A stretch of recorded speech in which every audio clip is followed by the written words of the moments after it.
তো আজকে তোমাদের ক্লাস 10 এর সি ফেভার যে কবিতাটা রয়েছে সেটা আজকে আমরা সেকেন্ড পার্ট নিয়ে আলোচনা করব। আমরা প্রথম পার্টে প্রথম 4টে লাইন আলোচনা করেছি, first stanza. Now we are going to discuss with the second stanza of the poem. প্রত্যেকটা শব্দ, প্রত্যেকটা লাইনের আমরা ডিটেল ব্যাখ্যা করব। I must go down to the seas again for the call of the running tide. তাই তো? I must go down to the seas again. Repetition না, প্রথম লাইনটার সঙ্গে আবার সেম লাইনটা কি করলো, রিপিট করলো। তো আমরা কি দেখতে পাচ্ছি? রিপিটেশন, তাই তো? লিখে নেবে খাতায়। I must go down to the seas again. আমাকে সমুদ্রে যেতেই হবে। ওকে, এখানে আমি আগের দিন বলেছিলাম কেন সিজ বললো, প্লুরাল কেন হলো, তাই তো? সমুদ্রগুলোতে কেন আগেও মানে সে একটা জায়গায় যেতে চায় না, সারা পৃথিবী সে ভ্রমণ করতে চায়। ফর দ্য কল কেন যাবে? ফর দ্য কল, কল মানে কি? ডাকা। কল মানে কি? ডাকা। Okay, for the call of the running tide. Running tide, tide মানে কি? ঢেউ, মানে সমুদ্রের ঢেউ। সমুদ্রের ঢেউ যেন তাকে ডাকছে, এই ডাকে সে সাড়া দিচ্ছে। বুঝতে পারলে কথাটা? তাহলে আমাকে যেতেই হবে কেন? ফর দ্য রানিং টাইড, তার মানে তার সে কিসের দ্বারা আকৃষ্ট হচ্ছে? টাইড। টাইড মানে হচ্ছে ঢেউ, সমুদ্রের ঢেউ, তাই তো? Is a wild call and a clear call that may not be denied.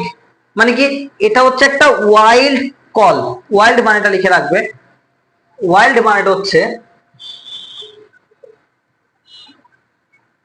Free.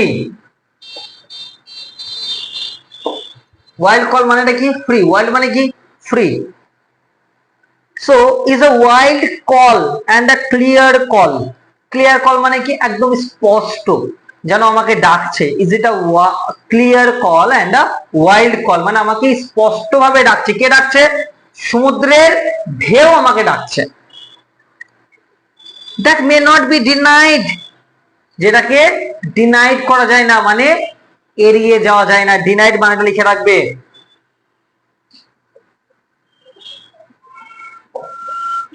Denied মানে কি? এড়িয়ে যাওয়া। ইংরেজি করলে কি হয় বলো? Refused. Okay, that may not be denied মানে যেটাকে এড়িয়ে চলা যায় না, তাই তো? তার মানে এই সমুদ্রের ঢেউকে আমি এড়িয়ে যেতে পারবো না। মানে the poet is not wanting to ignore the call of the tide of the sea. Then আমরা দেখতে পাচ্ছি তার মানে the call of the sea is very powerful, তাই তো? Then is a wild call and a clear call that may not be denied, and all I ask is a windy day. এবং আমি কি চাই জানো তো? আমার জীবনে একটা উইন্ডি ডে। উইন্ডি ডে মানে আমি যখন ওই জাহাজে যখন আমি যাত্রা করব তখন একটা বাতাস, সেই দিনটাই যেন উইন্ডি ডে মানে কি? ফুল অফ উইন্ড, মানে যেখানে যে দিনটাতে পুরো বাতাস থাকবে, প্রচন্ড পরিমাণে হাওয়া থাকবে, আমি সেরকম একটা দিন চাই। With the white clouds flying. White clouds মানে কি? হোয়াইট ক্লাউডস মানে হচ্ছে সাদা মেঘ, মাথার উপরে থাকবে সাদা মেঘ, তাই তো? হোয়াইট ক্লাউডস ফ্লাইং, সাদা মেঘগুলো যেন আকাশে উড়ে উড়ে বেড়াবে, তাই তো? ভেসে বেড়াবে সাদা মেঘগুলো। তার মানে আমি কি কি দেখতে পাচ্ছি? উনি কি চাইছেন? উনি যাচ্ছেন ক্লাউডস। কি যাচ্ছেন? ক্লাউডস। উনি কি যাচ্ছেন? সমুদ্রের ঢেউ। উনি কি যাচ্ছেন? Sea. This are all the natural image, natural images, তাই তো? এটা কিন্তু আমাদের বুঝতে হবে। তাই এই বোরিং মানে সোসাইটির লাইফটা কি হয়? খুব মনোটোনাস হয়। কি হয়? খুব মনোটোনাস, মানে লাইফ বিকামস মনোটোনাস, মানে একঘেয়েমি। ওকে, এবং তিনি এই ফ্রি হওয়ার জন্য উনি এই সমুদ্রে যেতে চাচ্ছেন।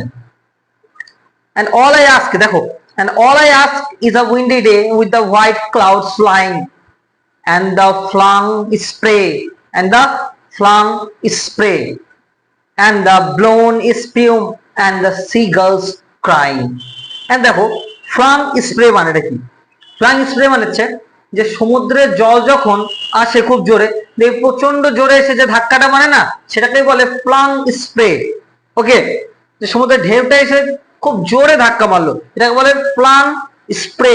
ওকে, and the blown spume, spume মানে হচ্ছে এই যে ফোম, ফোম, প্রচুর জল এক জায়গায় এসে যখন বাড়িটা দিচ্ছে তখন একটা ফোমের মতো সৃষ্টি হচ্ছে না, ওই স্পিউম মানে হচ্ছে ফোম। স্পিউম মানে এটা কি?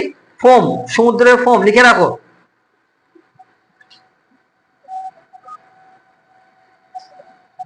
স্পিউম মানে হচ্ছে সি ফোম, সমুদ্রের যে ফোম সৃষ্টি হয় সেটা, প্রচুর জল এক জায়গায় আসলে যে ফোমটা সৃষ্টি হয় সেটার কথা বলছে। তো উনি কি চান? উনি চান এন্ড দ্য ফ্লাং স্প্রে চান, মানে এই যে সমুদ্রের জল তিনি চান, এন্ড দ্য ব্লোন স্পিউম, এবং ব্লোন স্পিউম মানে কি? যে ফোম, এই ফোমটা সমুদ্রের জল এক জায়গায় এসে যে ফোম সৃষ্টি হয় সেটা।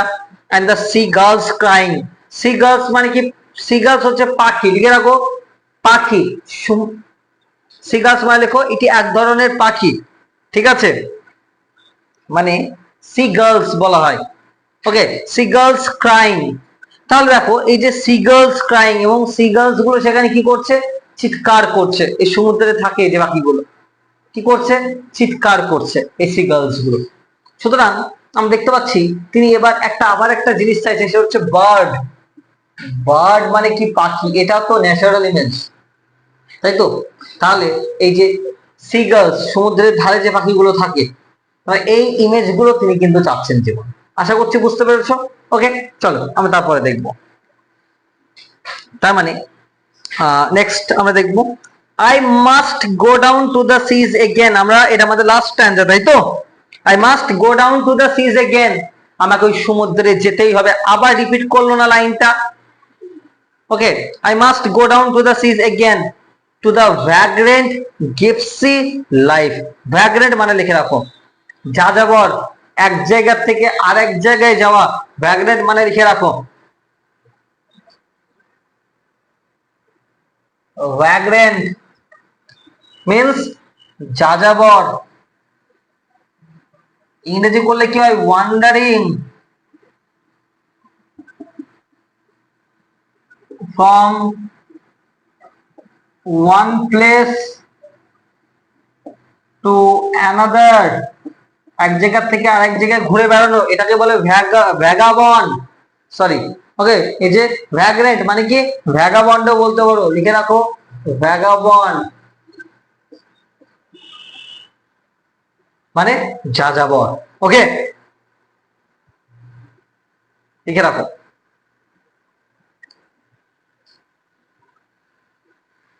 তাহলে কি বলছে?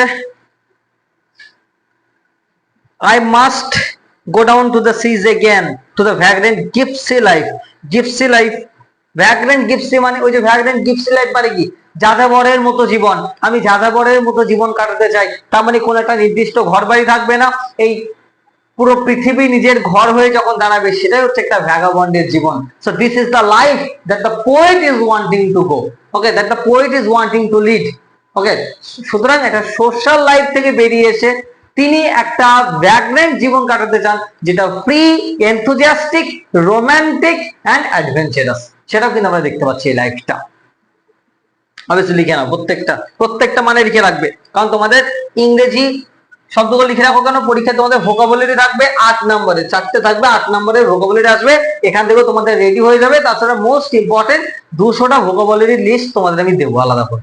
ওকে, চলো next. I must go down to the seas again to the vagrant gypsy life. আমি ওই যাযাবরের জীবনে যেতে চাই। To the girls way, to the girls way. Girls বলতে সিগাল, গার্লস বলতে কি বোঝাচ্ছে? সিগালের কথা বলছে। লিখে রাখো, গার্ল সমান সমান লিখে রাখো সিগাল।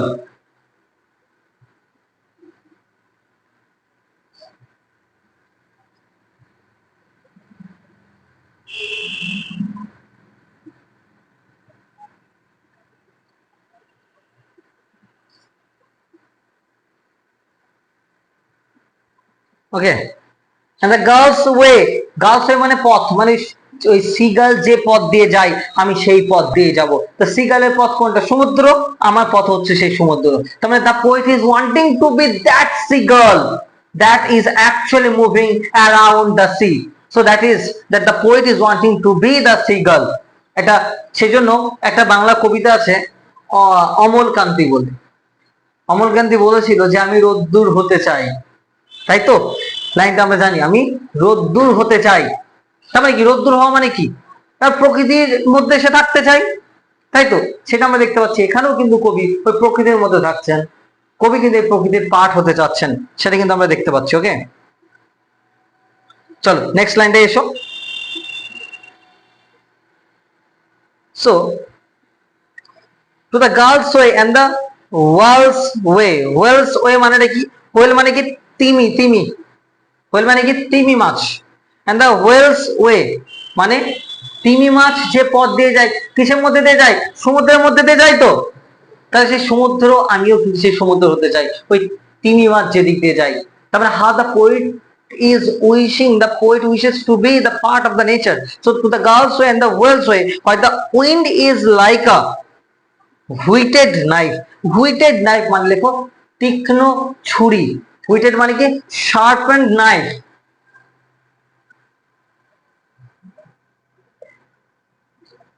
whetted knife মানে কি তীক্ষ্ণ ছুরি। ইংরেজিটা লিখে দিচ্ছি, লিখে নাও। শার্প মানে কি হয়? তীক্ষ্ণ, তাই না? শার্পেন্ড নাইফ, তীক্ষ্ণ ছুরি, সেটা কিন্তু আমরা দেখতে পাচ্ছি। ওকে, লিখে রাখো। So to the gull's way and the whale's way, তিমি মাছ যেদিক দিয়ে যায়, যেদিক দিয়ে ওই যে চিল পাখি, ওকে, বা এই সিগাল যেদিক দিয়ে যায়, সেটা আমার পথ হবে আজকের থেকে। আমি সেই জীবনটা বেছে নিতে চাই। What the wind is like a whetted knife. ঠিক ছুরির ফলা যেমন, ছুরি যেমন তীক্ষ্ণ হয়, সেরকম একটা তীক্ষ্ণ বাতাস কিন্তু আমি চাই, আমি যখন ওই সমুদ্রে যাত্রা করব, সেটা কিন্তু আমি দেখতে চাই। Okay, and all I ask, এবং আমি সব মিলিয়ে কি চাই জানো তো? And all I ask is a merry yarn from a laughing fellow rover. Merry মানে লিখে রাখো, মেরি। মেরি মানে আনন্দ বা আনন্দিত।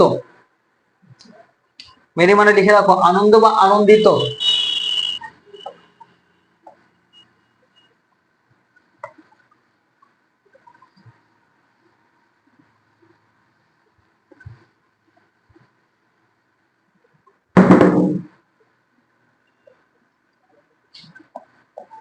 মেরি মানে কি বললাম? আনন্দিত। মানে হচ্ছে দেখো, লিখে রাখো আনন্দিত। এর ইংরেজি করলে কি হয়? Cheerful. CHEERFUL, cheerful. Okay, cheerful মানেও আনন্দিত, জয়ফুল মানেও আনন্দিত, হ্যাপি মানেও আনন্দিত। ওকে, জয়স বা রিজয়েস বা জয় বলে তো দিলামই। সো হ্যাঁ, CHEERFUL, চেয়ারফুল। চেয়ারফুল মানে আনন্দিত। So and all I ask, এবং সব মিলিয়ে আমি যা চাই, ইজ আ মেরি। মেরি মানে কি আনন্দিত। ইয়ান মানে হচ্ছে গল্প। কি হলো, হাসছো কেন? তো ও যেটা ভেবেছে বলেছে। CHEERFUL, ঠিক আছে। And all I ask is a merry yarn. Yarn মানে লিখে রাখো গল্প। ইয়ান মানে কি? গল্প। ইয়ান মানে লেখো গল্প বা স্টোরি, লিখে রাখো। বা স্টোরি আরেকটা ইংরেজিও হয়, লিখে রাখো টেল, TALE, টেল, TALE, টেল মানে গল্প কিন্তু, হ্যাঁ। So and all I ask is a merry yarn. আমি সব মিলিয়ে কি চাই জানো তো? আমি ওই একটা সুন্দর গল্প শুনতে চাই। কার সঙ্গে? ফ্রম আ লাফিং। লাফিং মানে কি হাস্যকর। ফেলো রভার। ফেলো রভার মানে কি? ওই যে নাবিক। রভার মানে কি? নাবিক। ওই যে আমি যখন জাহাজে যাব, তখন যে নাবিক থাকবে, তার কাছ থেকে আমি খুব হাসির বা আনন্দের গল্প শুনতে চাই। এটাই আমার জীবনের স্বপ্ন। তবে the poet is telling a very simple truth that he is wanting to lead a very simple life. তাই তো, একটা সিম্পল লাইফ তিনি লিড করতে যাচ্ছেন out of the complex life. Okay, সুতরাং আরেকবার দেখো এই লাইনটাকে। and all I ask is a merry yarn from a laughing fellow rover. Okay, and আর কি চাই? কোয়াইট স্লিপ, শান্ত ঘুম। কোয়াইট স্লিপ মানে কি? শান্তির ঘুম চাই। তার মানে the poet doesn't want to be a, the poet doesn't want to make a BMW car or anything else, rather he is wanting to lead a very simple life, তাই তো? And quiet sleep, এবং একটা শান্তির ঘুম চাই, and a sweet dream, এবং খুব মিষ্টি স্বপ্ন দেখতে চাই, when the long trek is over, when the long trek is over. long trek মানে কি? এই যে লম্বা যাত্রাটা যখন শেষ হয়ে যাবে তখন আমি এই শান্তির ঘুম, মানে কি, ধরো সারাদিন এই জার্নি করতে করতে যখন রাত হয়ে যাবে, যখন ঘুমাবো, তখন একটা শান্তির ঘুম আমি দেখতে চাই। তার মানে আমরা দেখতে পাচ্ছি এই কবিতাতে কবি কি কি চাচ্ছেন? কবি ড্রিম, একটা কোয়াইট স্লিপ চাচ্ছেন, তাই না? কোয়াইট স্লিপ, একটা ড্রিম দেখতে চাচ্ছেন, একটা গল্প শুনতে চাচ্ছেন, তাই তো? কবি সিগার্ল হতে চাচ্ছেন, আর ওই ওয়েল তিমি মাছের মতো হতে যাচ্ছেন। তার মানে এই স্বপ্নগুলো তিনি দেখছেন। তার মানে ওনার স্বপ্ন কোনো মেটেরিয়ালিস্টিক নয়, that his possession is nothing rather than the spiritual elements. So the poet or the speaker of the poem is wanting all these that are going beyond the ordinary human lives, that are going beyond the materialistic life. So he is having a very important notion of adventure. আমরা তার মধ্যে কি দেখতে পাচ্ছি? Adventure দেখতে পাচ্ছি না, তাই তো নাকি? অ্যাডভেঞ্চার পাচ্ছি, আর কি কি দেখতে পাচ্ছি? রোম্যান্স, তাই তো? এক্সাইটমেন্ট, সবসময় একটা উত্তেজনা থাকবে জীবনে, এবং ভ্রমণের মধ্যে দিয়ে সেটা কিন্তু পাওয়া যায়, তাই তো? হ্যাপিনেস, সবসময় আনন্দে থাকতে চাই, এগুলো কিন্তু আমরা দেখতে পাচ্ছি তার মধ্যে। তার মানে এই জিনিসগুলোর মধ্যে দিয়ে what the poet is wanting, what the speaker is wanting, the speaker's main intention is to be the part of the nature itself. ওকে, তো এখানেই আমাদের কবিতাটা কমপ্লিট হচ্ছে। ওকে, দেখো, এবং কোনো সমস্যা রয়েছে কিনা দেখো কবিতাটা নিয়ে, এনি প্রবলেম? এবং এরপরে আমরা এটার কোয়েশ্চেন আনসার নিয়েও আলোচনা করব, এবং আশা করছি এই দুটো পার্টে তোমাদের কোনো সমস্যা থাকছে না। ওকে, এবং until or unless you will make capable enough to understand the poem, you cannot answer the questions answers. Okay, so at first you need to understand the inner sense of the poem. প্রত্যেকটা লাইনের বাংলা মানে, সেটা ইংরেজি মানে, এবং সেটার গভীর অর্থ যেটা ইনার সেন্স বলা হয়, এই প্রত্যেকটা জিনিস কিন্তু আমাদের জানতে হবে। ওকে, থ্যাংক ইউ ভেরি মাচ।